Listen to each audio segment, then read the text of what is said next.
like so much training. My dad, he would take me to Home Depot and like I did projects with him, so I knew how to work, you know, the scanner at Lowe's. So the thing is, when you have your own home and you try to do DIY, I learned that I mostly hate everything I've done. Mostly. Because I can see the imperfections. I walk into my kitchen and I'm like, I see the crack. It's the only thing I see. I know that there are linoleum floors under the carpet that we put down. I know that the patches that are cracking that we already filled are just going to keep cracking. And every time I see them, I think to myself, I hate this house. I hate it so much. This is sort of like the law that Paul is talking about. And I consulted the Message, which is written by Eugene Peterson, because I think he phrases things really interesting. So he says about the law, he says this: the law always ended up being used as a band-aid on sin instead of deep healing. And then later on he says this: so don't you see that we don't owe this old do-it-yourself life one red cent? There's nothing in it for us. Nothing at all. The best thing to do is give it a decent burial and get on with your new life. God's Spirit beckons us. There are things to do and places to go. Get on from the do-it-yourself life. I love that phrase, and immediately I was like, yes, I will hire a contractor. I won't do it myself. And who is that great contractor? It is Jesus. And so that's what Paul reminds us in this text. With the coming of Jesus, we've gained access to something far greater. With Jesus, he doesn't just patch over the cracks. He doesn't just use that pink putty that you let it sit for about 30 seconds and then you scratch it off. He actually heals the cracks. He pulls us down to the foundation and restores the cracks. This is the good news. In Jesus, we're invited to dwell in his house, on his foundation. But also, God makes us his home too. And that's the uniqueness of this. We are invited to God's house, but God makes us God's home as well. So it's from this text that Paul has kind of two additional reminders for the church in Rome, and this is still true for us today. This morning, in this bowl, I can't unsee the crumb that fell in there, in this clean bowl, we watched Randy sprinkle the waters of baptism. And we don't believe that baptizing, that in the practice of it, in the obedience of it, that is the salvation. That's not true for us. To believe that is like believing a good DIY project can earn our salvation. We believe that in baptism, in these waters, we trust that God's Spirit is already working. It's already at work. And not just in a little baby, a baby that's 3 weeks old or a year old, but in our lives too. God's Spirit is still at work, and sometimes that's really hard to remember. And God gives us this Spirit not because we've done a good DIY project very well, but because God is gracious. And that's the only reason. God has chosen to pour out the Spirit to guide and shape and direct and heal and cleanse and make new each and every one of us. And that same Spirit governs the rest of our lives as we tend to it. I love the imagery of fields because it has this beautiful invocation of tending. Sometimes you need to leave some things wild, right? Because it holds the soil stable. But other things you need to pull out. Other weeds you need to make space because they're invasive. And if they're left, they'll choke out what's good there. Fields are uncurated but carefully tended to. And so, like fields, we're invited to make space for the Spirit, tending to it, so that God might blossom, so that God would bloom within us. I love how Eugene Peterson phrases this. He says, focusing on the self is the opposite of focusing on God. Anyone completely absorbed in self ignores God, ends up thinking more about self than God. The person ignores who God is and what God is doing, and God isn't pleased at being ignored. Paul makes it clear that those who are governed by the flesh find death, but those who are governed by the Spirit find life. Here, the attention to the flesh is over-focusing on yourself. That's kind of how Eugene Peterson phrases it.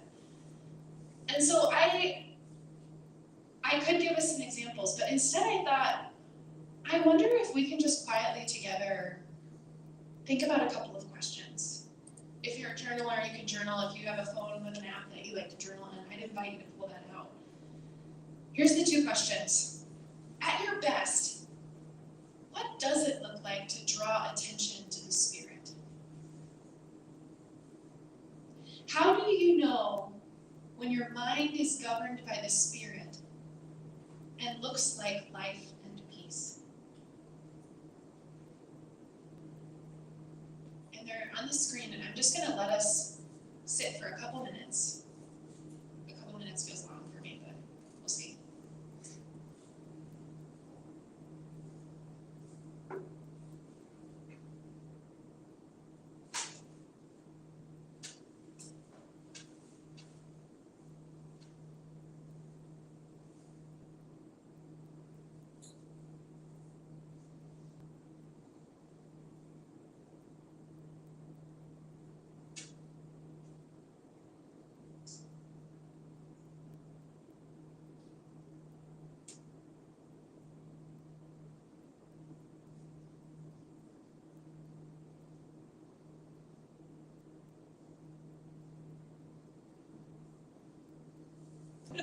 It's so, there's gotta be a nest or something. It's in the wall, yeah. That was inevitably not enough time to write it down for later in the week. But Paul's final point in the conclusion of today's text is that we are daughters of God's kingdom. We are family. Whoa. Whoa. Come on, everybody, and see. I wanted to see. I wasn't either, and I can project. So, as I've been thinking about this for a long time, Ron and I live on a street that's super old, years old this year. Happy birthday! And yeah, I hate it. Is that what you just said? Sometimes I hate it. Oh, we can throw everything. That would be fun. What we've learned about our street is that our homes passed down through families, like over and over. Ron and I are the third owners of this 100-year-old house, and we are the only ones to break out of the family lineage that literally was born in the house, who now owns the house. I don't think through this framework very often, this idea of legacy and handing things down. And yet, for some reason, I think of my faith as only my own. I don't think about it as the legacy I will pass on until I had children.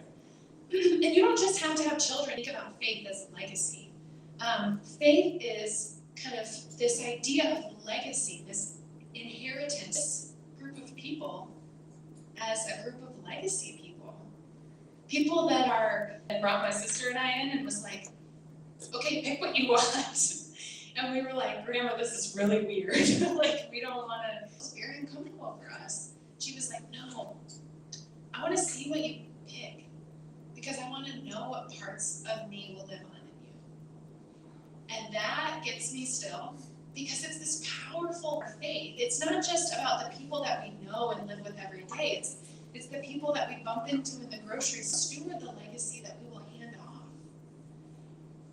And so that's what I want us to just think about before we watch this. I've been handed this strand of pearls. And we add a girl, Chapel, who is working to be a witness in the city of Grand Rapids, how are we called to uniquely demonstrate our love of Jesus in this place? What does it mean to be the inherited ones of Jesus? How are we called to love? Something very tangible is coming to you. How might you respond? What might you do? So we're gonna in this space, and before actually no, I'll do that afterwards. The video is from Makoto Fujimura. He is an artist who did a kind of theology at Fuller. He did this teaching, and he'll tell you a little bit about this work. But I think it's just this beautiful image of what God is doing, but also what God is doing in communities and in our community. And I wonder what might come to the surface.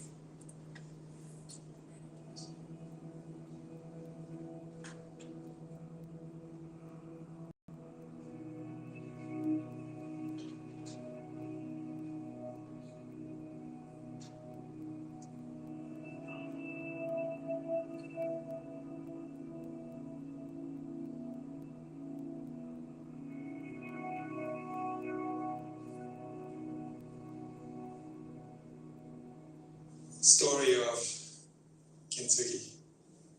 This is a 20th century tea bowl, lacquer, which is used to mend the broken bowl. And the gold is mended, and the master's touch, his incredible humor here, and you can just look at it and admire, becoming something that a language that can speak into the divide, into the gap. And there was a tea master in 16th century Japan. Into that, he was able to create an art form of tea. I hold in my hand a North Korean bowl, used by commoners in North Korea, but one that Nikki saw as incredible potential in this ordinary, to bring this into high tea of serving dictators and powers, communicated something. That's why this bowl, even though it was broken somewhere down the line, the families of the tea master kept this bowl, because they know this was served to somebody important, because it was intentional communication to say, yes, you may be powerful, but they're more powerful than your power. That's an artist communicating to power. Doesn't just take a law that was in existence, that really did only serve a group of people who were in power. He takes it and he smashes the bowl and he brings it together, inviting the least of these. They've used a common bowl because it was all that they had, and he mends it, and he heals it, and he helps all.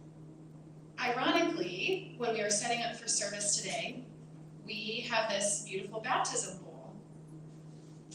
And while we were setting up, a sweet little boy was carrying it, and it shattered. I don't know what we come with here in this space, but I know that God is making us more beautiful